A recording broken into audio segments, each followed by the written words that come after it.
कैसे कैसे लोग पाए हसन निसार। कभी कभी ये ख्याल उदास कर देता है कि आबादी तो बढ़ती जा रही है, लेकिन शहर बे रौनक और खाली खाली सा लगता है। अब यहाँ ना मुनीर नियाज़ी है, ना बाबा ज़हीर काश्मीरी, ना कभी अहमद नदीम कासमी दिखाई देते हैं, ना अहमद राही नज़र आते हैं, ना कोई कतील शफ़ाई है, ना उस्ताद दामन, ना कोई ख्वाजा खुर्शीद अनवर, ना बाबा चिश्ती, ना कोई यावर हयात, ना मोहम्मद निसार हुसैन, ना अमानत अली ख़ान, ना परवेज़ मेहदी, शौकत अली, ना मुसाफिर सादिकैन, ना मुर्शिद, ना मलिक मिराज खालिद, ना नवाबजादा नसरुल्ला, ना मुन्नू भाई की आहट और हकलाहट, ना भवों से खिलता अब्बास अत्थर, ना अब्दुल कादिर हसन। हर शोबे में जैसे किसी ने झाड़ू फेर दिया हो, वरना चंद साल पहले तक पाक टी हाउस से लेकर रेडियो पाकिस्तान लाहौर तक फूल ही फूल खिले थे, और कभी सोचा भी न था कि ये बाग बयांबा में तब्दील हो जाएगा। जब ये सब और इन जैसे दूसरे मौजूद थे तो कभी ख्याल तक ना आया कि कल ये नहीं होंगे। सोचता हूँ कि तब अक्ल शऊर से आरी न होते तो इन और इन जैसों के साथ ज़्यादा वक्त गुजारते कि वैसे भी कौन से किले ढा रहे थे। मुझे यकीन है कि और बहुत से लोग भी इसी तरह महसूस करते होंगे, लेकिन शायद यही ज़िंदगी है।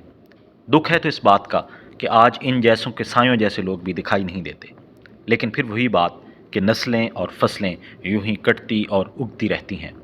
लेकिन ये कहाँ लिखा है कि गुलाब तो कट जाएं, लेकिन फिर दूर दूर तक गेंदे के फूल भी दिखाई न दें। ये एहसास शदीद तर हुआ जब पिछले दिनों हमदम दरीना मरहूम जावेद अमीन के नाना अब्दुल मजीद सालिक साहब की किताब यारान कोहन मुद्दतों बाद एक बार फिर नज़र से गुजरी। सालिक साहब के बग़ैर हमारी अदबी और सहाफ़ती तारीख़ मुकम्मल नहीं होती।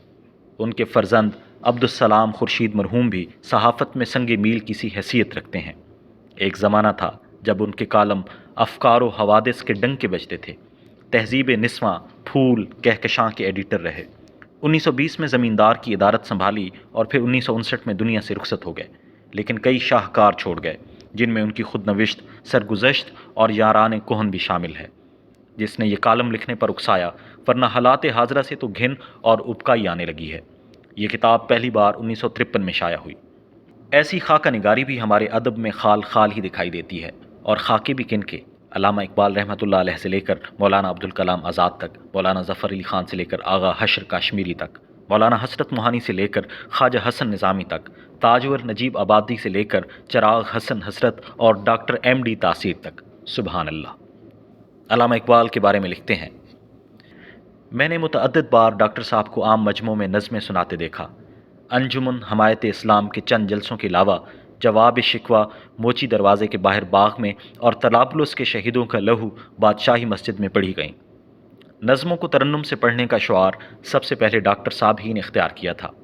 क्योंकि मौसीकी के मुबादी से बाखबर होने के अलावा उनकी आवाज़ में शीरीनी और लहजे में सोज़ो गुदास था, इसलिए हज़ारों का मजमा मशहूर व मबहूत हो जाता था। दारुल अशात पंजाब से सैयद इम्तियाज़ अली ताज ने एक माहाना रिसाला कहकशां जारी किया। उसमें कहीं मैंने डॉक्टर साहब की एक नज़म दर्ज कर दी जिसे वो अंजुमन हमायत इस्लाम के जलसा में पढ़ चुके थे। हस्ब आदत डॉक्टर साहब ने सैयद इम्तियाज़ अली ताज को भी नोटिस भेज दिया, जिस पर मैंने खिदमत में हाजिर होकर किसी कदर तल्ख कलामी की और कहा, आप अपनी बैरिस्ट्री का इस्तेमाल अपने न्याज़मंदों पर ना किया कीजिए। चंद साल पेशतर आपने मुझे नोटिस दे दिया था, अब इम्तियाज़ को दे दिया, और इसको भी मैंने अपने नाम ही नोटिस समझता हूँ, इसलिए कि कहकशां की तरतीब मेरे सुपुर्द है। किसी कदर बहस के बाद डॉक्टर साहब ठीक हो गए और किस्सा गया गुजरा हुआ। कारीन ज़रा तकून तो मुलाहजा फरमाएँ।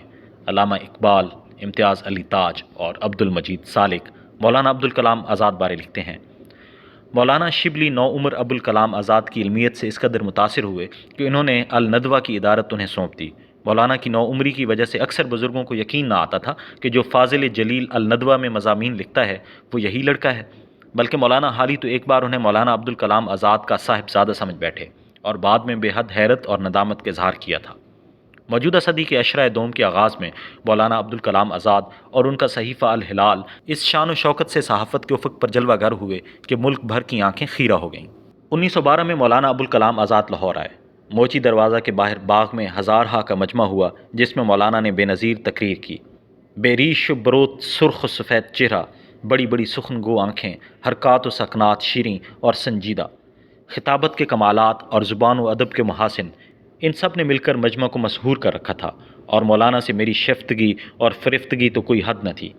कैसे कैसे और अब हम जैसे लोग। जारी है।